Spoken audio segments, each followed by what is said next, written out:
अस्सलाम वालेकुम गाइस, उम्मीद करता हूँ आप लोग खैरियत से होंगे। मैं हूँ Abdullah Amanat Mohammadi, founder of AM consultants. Guys, SEO course for beginners का ये हमारा चौथा ट्यूटोरियल है। इसमें हम देखेंगे हाउ गूगल सर्च वर्क्स। ये बहुत इंटरेस्टिंग टॉपिक है कि गूगल किस तरह काम करता है। और दूसरे रैंकिंग फैक्टर्स पे जाने से पहले मैंने सोचा कि इस हवाले से एक वीडियो बना दूँ। तो इसमें यह है कि जब कोई भी वेब पेज बनता है तो गूगल क्या करता है, सबसे पहले क्रॉलिंग से स्टार्ट करता है और उसके बाद इंडेक्स करता है उस पेज को और उसके बाद रैंक करता है। फॉर एग्ज़ाम्पल, हमने एक पेज बनाया, do press releases work for SEO. तो ये पेज बन गया। अब गूगल क्या करेगा, सबसे पहले क्या करेगा, इस पेज पे आएगा और इसको पढ़ेगा, ठीक है। और उसके एल्गोरिदम्स, उसका सिस्टम जो है वो इसको आके रीड करेगा और उसके बाद फिर क्या होगा, वो इसको इंडेक्स करेगा। क्रॉलिंग के लिए मैं एक और इमेज आपको दिखा दूं। ये आप देखें कि इसमें आप देख सकते हैं गूगल के क्रॉलर्स आ रहे हैं और उस पेज को पढ़ रहे हैं, अच्छे से खोज कर रहे हैं उसकी, और सारी चीज़ों को समझेंगे कि ये पेज एक्चुअली है किस चीज़ के हवाले से। और उस पेज को अगर क्रॉल करने के बाद वो गूगल उसको इंडेक्स करता है। अगर मैं इसलिए कह रहा हूँ कि क्रॉलिंग के बाद इंडेक्सिंग ज़रूरी नहीं है। गूगल एक पेज को क्रॉल कर रहा है और उसको अपने पास सेव करना, ये उसकी गारंटी नहीं होती। समटाइम्स गूगल पेज को क्रॉल करता है लेकिन उसका इंडेक्स नहीं करता, और आम तौर पे ज़्यादातर यानी कि गूगल पेज को क्रॉल करता है तो उसको इंडेक्स कर लेता है। अब इंडेक्सिंग क्या होती है? क्रॉलिंग तो आई थिंक आप लोगों को समझ आ गई होगी। इंडेक्सिंग ये होती है कि ये पेज बना है, इसको गूगल ने पढ़ लिया कि ये पेज एग्जिस्ट कर रहा है, और उसके बाद गूगल क्या करता है, इसको अपने पास सेव कर लेता है और सेव कर लेता है लेटर यूज़ के लिए, गूगल में अपने पास शो करने के लिए सर्च इंजन में जब कोई सर्च करेगा। तो अगर एक पेज क्रॉल किया गूगल ने और उसको इंडेक्स नहीं किया तो गूगल में वो शो नहीं होगा। और अगर क्रॉल करने के बाद फिर उसने इंडेक्स भी कर लिया है तो वो फिर शो होना शुरू हो जाएगा गूगल में। और किस जगह पे वो शो होता है वो फिर गूगल के एल्गोरिदम्स और बाकी चीज़ें जिस तरह वो रैंकिंग देते हैं वो डिसाइड करेंगे कि किस स्पेसिफिक कीवर्ड पे इस स्पेसिफिक पेज को शो करना है और कहाँ पे शो करना है, ठीक है। अब मैं इसके लिए आपको एक और छोटी सी इमेज दिखा देता हूँ कि गूगल के क्रॉलर आए, उन्होंने पेज को पढ़ा और अपने पास सेव कर लिया, इंडेक्स कर लिया, और उसके बाद उसको रैंकिंग देना शुरू कर दी। जब कोई सर्च करेगा तो वो शो करना शुरू कर देंगे, आप इस फोटो में देख सकते हैं। अब मैं एक चीज़ यहाँ पे ऐड करना चाहूँगा कि यहाँ पे आप देख सकते हैं क्रॉल्ड करंटली नॉट इंडेक्स्ड, कि बहुत से पेजेस ऐसे होते हैं जिनको गूगल क्रॉल कर लेता है लेकिन इंडेक्स नहीं करता। फिर भी मैं यही कहूँगा, अगर गूगल क्रॉल कर ले आमतौर पे इसको इंडेक्स कर लेता है, लेकिन समटाइम्स नहीं भी करता, और उसके लिए कुछ रीज़न्स होती हैं। या तो उसको लगता है कि ये पेज कॉपीड है, या उसको कोई और रीज़न्स होती हैं, तो वो लो क्वालिटी समझे या कुछ भी समझे, और वो समटाइम्स ये भी होता है कि उसको क्रॉल कर ले और बाद में उसे इंडेक्स करे, अपने पास सेव करे, ये भी हो जाता है। फॉर एग्ज़ाम्पल, अगर हम यहाँ पे देखें 15 नवंबर को गूगल ने ये स्पेसिफ़िक पेज जो है वो क्रॉल किया है और उसको उस वक्त इंडेक्स नहीं किया था। लेकिन अगर आज हम इसको देखें तो ये पेज इंडेक्स है गूगल में, ठीक है। तो इसका मतलब ये है कि उस वक्त जब उसने गूगल ने क्रॉल किया तो उसको इंडेक्स नहीं किया, लेकिन बाद में उसने उसे इंडेक्स कर लिया, ठीक है। तो मैं आपको दिखा भी देता हूँ, यहाँ पे शो भी हो रहा है। और ये हो गया क्रॉलिंग, इंडेक्सिंग और रैंकिंग। अब रैंकिंग क्या, देखें ये कीवर्ड मैंने सर्च किया। अब मेरी साइट जो एएम कंसल्टेंट्स है वो किस जगह पे शो हो रही है, तकरीबन हाँ 7वें 8वें नंबर पे आई थिंक हो रही है। तो खैर यहाँ पे अब गूगल ने डिसाइड किया इस साइट को इस जगह पे रैंक करना है। तो ये बेसिकली क्रॉलिंग और इंडेक्सिंग एंड रैंकिंग है। इससे अगली चीज़ ये है कि how Google improve search results. अब ये है कि इतने ज़्यादा पेजेस होने के बावजूद, अब अगर इस स्पेसिफिक कीवर्ड को ही देखें, best marketing companies in Canada, तो इस कीवर्ड के लिए इतने ज़्यादा पेजेस अवेलेबल हैं। अगर आप काउंट करना चाहें तो अच्छी खासी जो है ना, ये क्वांटिटी बन जाएगी और अच्छा खासा नंबर बन जाएगा कि इतने ज़्यादा रिज़ल्ट्स गूगल के पास इस स्पेसिफ़िक कीवर्ड के लिए अवेलेबल हैं। अब उनमें से हमारी साइट को उसने पहले पेज पे या दूसरे पेज पे कैसे लेके आया। सो ये है कि गूगल किस तरह अपने सर्च रिज़ल्ट्स को इम्प्रूव करता है। आगे जाने से पहले मैं ये आपको बताऊं कि ये भी एक हेल्पफुल लिंक है। इसमें भी गूगल ने बताया कि गूगल कैसे क्रॉल करता है, कैसे चीज़ों को इंडेक्स करता है और फिर आगे कैसे सर्व करता है। तो ये भी आप रीड कर लें, ये मैंने लिंक डाल दिया है हेल्पफुल लिंक्स में। आप वीडियो के डिस्क्रिप्शन से शीट का लिंक एक्सेस करके वहाँ से ये ले सकते हैं। और इसके साथ साथ मैंने ये लिंक भी डाल दिया है और इसमें भी काफ़ी हेल्पफुल इंफॉर्मेशन है, ये भी आपके लिए यूज़फुल रहेगा, ये भी आप पढ़ लीजिएगा। अच्छा, अब मैं आता हूँ वापस। तो लाखों करोड़ों पेज होने के साथ साथ, इतना ज़्यादा कंपटीशन होने के साथ साथ, तो कैसे गूगल रैंकिंग को इम्प्रूव करेगा? तो उसके लिए होते हैं गूगल के एल्गोरिदम्स और रैंकिंग सिस्टम। गूगल के एल्गोरिदम्स कैसे काम करते हैं कि जब कोई भी पेज बना है या कोई पहले से एग्जिस्ट कर रहा है या बहुत ज़्यादा मवाद है उसके पास, अब वो यूज़र सर्च कर रहा है, तो वो एल्गोरिदम डिसाइड करते हैं कि इस ख़ास पेज को इस ख़ास कीवर्ड पे और क्यूरी पे कहाँ पे शो करना है। एल्गोरिदम्स पे मैं आगे चल के आपको बड़ी डिटेल से बताऊंगा, लेकिन अभी के लिए ये है कि यहाँ पे एल्गोरिदम्स के बारे में लिखा हुआ है, आप ये देख लीजिएगा। मेजर गूगल एल्गोरिदम्स, इसमें फॉर एग्जांपल पांडा है, तो इसका क्या काम है, ये एल्गोरिदम का नाम है। इसका काम है लो क्वालिटी और जो थिन कंटेंट है उसको सर्च रिज़ल्ट में उसकी रैंकिंग को कम करना और जो अच्छा कंटेंट है उसकी रैंकिंग को बेहतर करना। इसके साथ साथ पेंजियम में ये क्वालिटी लिंक्स की क्वालिटी को देखता है और अगर अच्छा काम और अच्छे लिंक्स हम ले रहे हैं तो हमारी रैंकिंग बेहतर होती है। इसी तरह और भी एल्गोरिदम, यहाँ पे मैं ज़्यादा टाइम एल्गोरिदम्स पे स्पेंड नहीं करना चाह रहा। और इसके साथ साथ इम्पोर्टेंट रैंकिंग फैक्टर्स भी हैं स्पेसिफिक गाइड में, quality content, backlinks, comparator analysis, उसके साथ साथ keyword research, metas and speed optimisation and so on. काफ़ी ज़्यादा चीज़ें हैं, ठीक है, आप रीड कर लीजिएगा। तो गूगल के जो एल्गोरिदम्स हैं वो काम करते हैं और वो बताते हैं कि इस पेज में कितनी जान है और इस पेज को किस कीवर्ड के लिए शो होना चाहिए। उसके लिए वो कीवर्ड्स भी देखते हैं पेज में कितने हैं। फॉर एग्जांपल अब ये न्यू आर्टिकल है, ये आई थिंक अभी तक इंडेक्स नहीं हुआ होगा, वैसे हम देख लेते हैं ताकि आपके नॉलेज में भी इजाफा हो जाए। साइट कॉलन आप लिखेंगे किसी भी यूआरएल के शुरू में तो आपको पता चल जाएगा ये इंडेक्स है या नहीं। तो ये अभी तक इंडेक्स नहीं हुआ क्योंकि ये हमने एक दो दिन पहले पोस्ट किया। समटाइम्स जल्दी भी इंडेक्स हो जाते हैं पेजेस, समटाइम्स कोई एक दो दिन लग जाते हैं, कोई ऐसी साइट्स होते हैं जिन पे वीक्स लग जाते हैं, लेकिन ये डिपेंड करता है साइट टू साइट डिफ़र करता है। तो उसके आगे चल के इसी वीडियो में मैं आपको बताता हूँ कि क्या चीज़ें किस तरह हम अपने पेज को जल्दी इंडेक्स करवा सकते हैं। अच्छा, तो XML and HTML site maps क्या हैं? बेसिकली इन पे मैं आगे डिटेल में भी वीडियो बनाऊंगा। अभी के लिए ये है कि जब आप कोई भी वेब पेज बनाते हैं, फॉर एग्जांपल आपने ये आर्टिकल लिखा या आपके पास कोई भी वेब पेज है, आपने कोई सर्विस ऑफ़र कर रहे हैं या आप जो है ना कोई प्रोडक्ट सेल कर रहे हैं, तो वेब पेज बनाया। अब गूगल को कैसे पता चलेगा कि आपकी साइट पे ये पेज है या इंटरनेट पे, वेब पे, नेट पे ये पेज अवेलेबल है? उसके लिए हमें हेल्प लेना पड़ती है XML साइट मैप की और HTML साइट मैप्स की।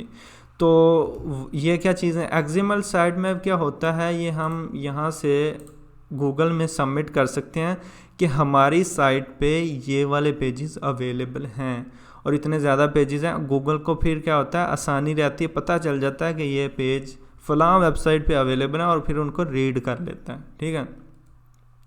दूसरा तरीका क्या है कि XML साइट मैप आप बना लें, लेकिन HTML साइट मैप बना लें। जो XML साइट मैप है वो बहुत इंपॉर्टेंट है और ये जो HTML है ये भी अच्छा रोल प्ले करता है इंडेक्सिंग के लिए भी और यूज़र्स के लिए भी। अब दोनों में डिफरेंस क्या है? ये जो sitemap.xml होता है, ज़रूरी नहीं अब यही नाम रखें, लेकिन XML फाइल जो होती है ये गूगल के लिए होती है, ये यूज़र को नज़र नहीं आती या यूज़र के लिए नहीं होती। गूगल को बताने के लिए कि इसमें हमारी साइट पे इतने पेज हैं, इसलिए ये XML साइटमैप सबमिट किया जाता है। और ये हम अपनी वेबसाइट पे भी देख सकते हैं, sitemap.xml लगा के, या अगर आपने कोई और नाम रखा हुआ है तो वो भी जो है ना पता चलेगा। ये साइट मैप बनाना और सबमिट करना, इसके लिए हम अलग से वीडियोस बनाएंगे, लेकिन अभी के लिए यही है कि ये गूगल को पढ़ने में और बताने के लिए होता है कि हमारी साइट पे इतने ज़्यादा पेजेस हैं और इनको रीड करो, इंडेक्स करो और सेव करके गूगल में शो करो, ठीक है। अब sitemap.xml के दो फ़ायदे होते हैं। एक ये कि यूज़र जो है सॉरी XML मैं बार बार बोल रहा हूँ, HTML साइटमैप, ये HTML साइटमैप है और इसके दो फ़ायदे होते हैं। एक ये कि यूज़र के लिए नेविगेट साइट को करना इजी रहता है, और दूसरा गूगल जब इस पेज पे आएगा तो इन लिंक्स को पढ़ेगा, और जब पढ़ेगा उसके क्रॉलर्स इसको रीड करेंगे तो फिर ये सारे पेजेस इंडेक्स होने के ज़्यादा चांसेस हो जाएंगे। यानी गूगल क्या करता है, अब इस पेज पे आया ना, गूगल ने ये लिंक पढ़ा, ये लिंक पढ़ा, ये लिंक फिर आगे इस पेज पे चला गया।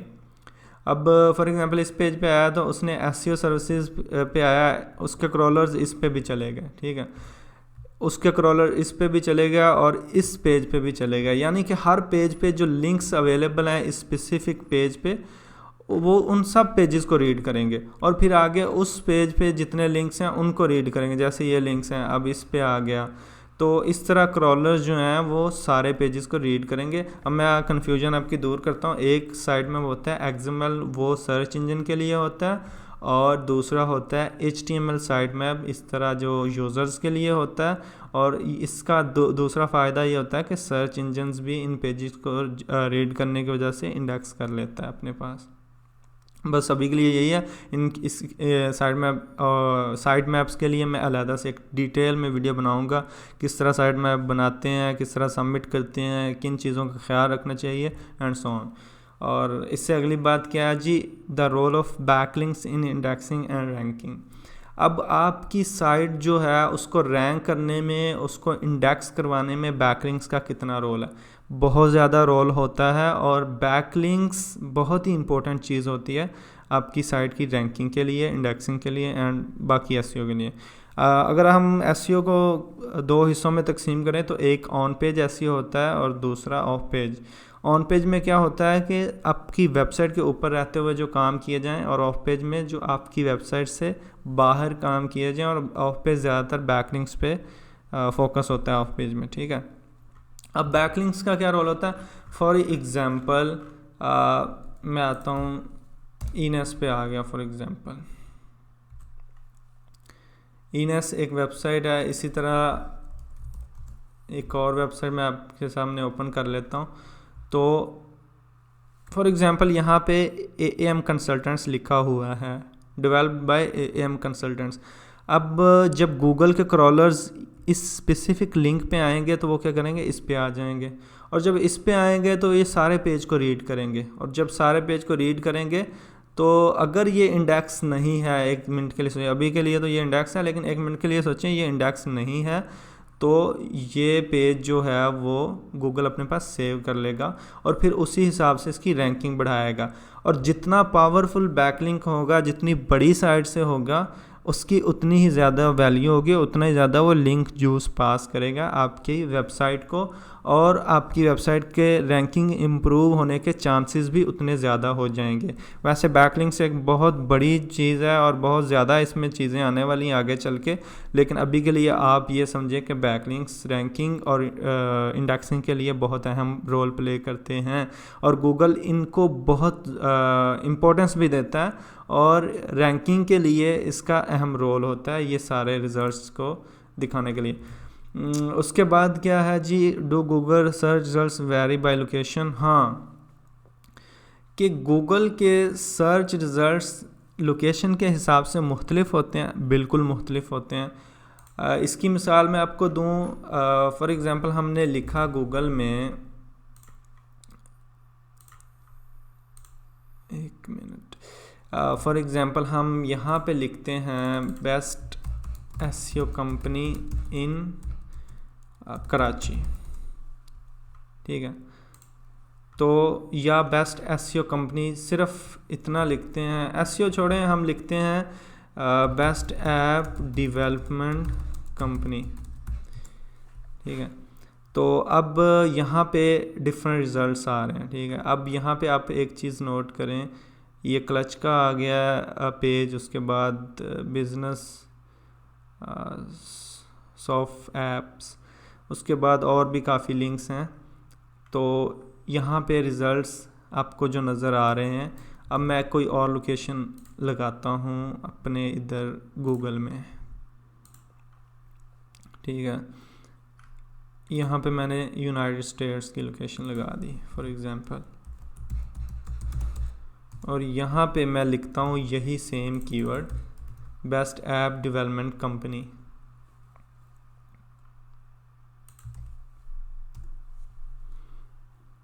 अब यहाँ पे देखें, यहाँ पे मैंने बेस्ट ऐप डेवलपमेंट कंपनी लिखा है, तो यहाँ पे क्लच का पेज आ गया, और भी पेजेस आ गए हैं। और इस यूएस की लोकेशन वाले गूगल में मैंने लिखा है, तो यहाँ पे एड्स आना शुरू हो गए हैं पहले, यानी कि ये वेरी कर रहा है और डिफ़र कर रहा है, ठीक है। और क्लच का पेज यहाँ पे आ रहा है, उसके बाद दूसरी साइड भी वही है, लेकिन आगे चल के मज़ीद जो साइट्स हैं वो डिफरेंट आ रही हैं। और ये भी आप देखें, यहाँ पे सॉफ्टवेयर कंपनीज़ में इन्होंने गूगल मैप से रिज़ल्ट्स शो किए हैं, जबकि हमारे वैसे पाकिस्तान की लोकेशन पे ये चीज़ नहीं थी, ठीक है। लिहाजा यही है कि गूगल क्या करता है, बंदा जो सर्च करने वाला है उसकी लोकेशन देखता है, उसका वो कीवर्ड देखता है, उस हिसाब से उसको रिज़ल्ट्स डिफ़र करता है और उस हिसाब से रिज़ल्ट्स को चेंज करता है। अगर आप पाकिस्तान में हैं और आप कोई कीवर्ड सर्च कर रहे हैं तो उसके लिए रिज़ल्ट्स कुछ और होंगे, और अगर आप इंडिया में है, यूके में है, यूएसए में है, कनाडा में, उनके लिए कुछ और होंगे। तो गूगल का मेन मकसद क्या होता है, मेन फोकस क्या होता है कि आपको बेहतर से बेहतर और जो जहाँ पे आप हैं उस लिहाज से एक अच्छा रिज़ल्ट शो करे, ताकि आप जिस चीज़ के लिए सर्च कर रहे हैं वो आपको मिल सके, ठीक है। तो बेसिकली ये गूगल का मतलब होता है और मकसद होता है, और यही उनकी कोशिश रहती है। सो आई होप आज का वीडियो में मैंने जो गूगल सर्च कैसे काम करता है, बेसिक चीज़ें जो हैं वो मैंने कवर कर ली हैं। तो अगर आपका कोई क्वेश्चन हो, आपको लगता है कि कोई चीज़ मिस की है मैंने, तो आप लाजमी पूछ लीजिएगा। वैसे भी हम आगे चल के काफ़ी चीज़ें डिटेल में पढ़ने वाले हैं, तो अगर कोई चीज़ रह गई तो इंशाल्लाह नेक्स्ट वीडियोस में आ जाएगी। लेकिन अगर आपको लगता है कि इस हवाले से कोई सवाल हो आपका या आप पूछना चाह रहे हो, तो आप लाजमी कमेंट कर दीजिएगा, या तो मैं न्यू वीडियोस पे बना दूंगा या मैं वहाँ पे आपको जवाब दे दूंगा। सो प्लीज़ हमारा ये SEO course for beginners playlist access कर लें, ये मैं हर वीडियो के एंड में डाल रहा हूँ इसका लिंक, और आप क्या कर सकते हैं, वहाँ से एक्सेस कर सकते हैं। और यहाँ पे ही मैं सारी वीडियोस अपलोड करने वाला हूँ, लाजमी नंबर्स ऐड करने हैं, तो ऐसी सूरत में कर भी सकते हैं। को भी बताएं कि यहाँ हाइफन भी ऐड कर सकते हैं, लेकिन एसईओ कोर्स फॉर बिगनर्स के लिए, और उसके साथ साथ शेयर करें, लाइक करें, कमेंट करें। Thanks for watching the video, और इंशाल्लाह मिलते हैं नेक्स्ट वीडियो में। जज़ाकल्लाह।